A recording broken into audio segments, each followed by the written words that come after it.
मे महिन्याच्या सुरुवातीलाच मुंबईचा पाणीसाठा 23% आलाय। तीव्र उन्हामुळे मुंबईला पाणीपुरवठा करणाऱ्या 7ही तलावांमधील जलसाठा कमी झालाय।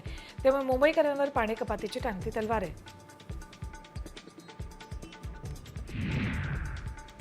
महामुंबईतलं रेल्वे जाळं वाढवण्यासाठी नव्या रेल्वे मार्गिका उभारण्याचं नियोजन रेल्वे प्रशासनानं केले। या पार्श्वभूमीवर बोरिवली ते विरार 5वी मार्गिका आणि कल्याण ते कसारा दरम्यान 3ऱ्या मार्गिकेसाठी काम सुरू झालंय।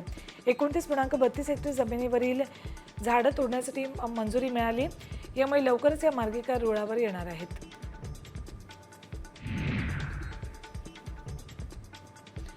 पार्ल्यातील जैन मंदिरावर झालेली कारवाई नियमानुसारच असल्याचं शपथपत्र मुंबई महापालिकेनं उच्च न्यायालयामध्ये दाखल केले। ही कारवाई मुंबई महापालिकेनं नियमानुसार आणि संपूर्ण प्रक्रिया पूर्ण करूनच केली असं या शपथपत्रात नमूद केले।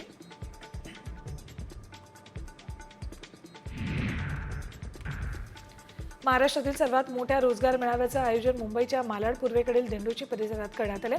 मनसे विभाग अध्यक्ष ॲडव्होकेट भास्कर परब यांनी या मेळाव्याचं आयोजन करण्यात आले। या मेळाव्याच्या माध्यमातून 5,500 रोजगार उपलब्ध करून देण्यात येणार आहेत।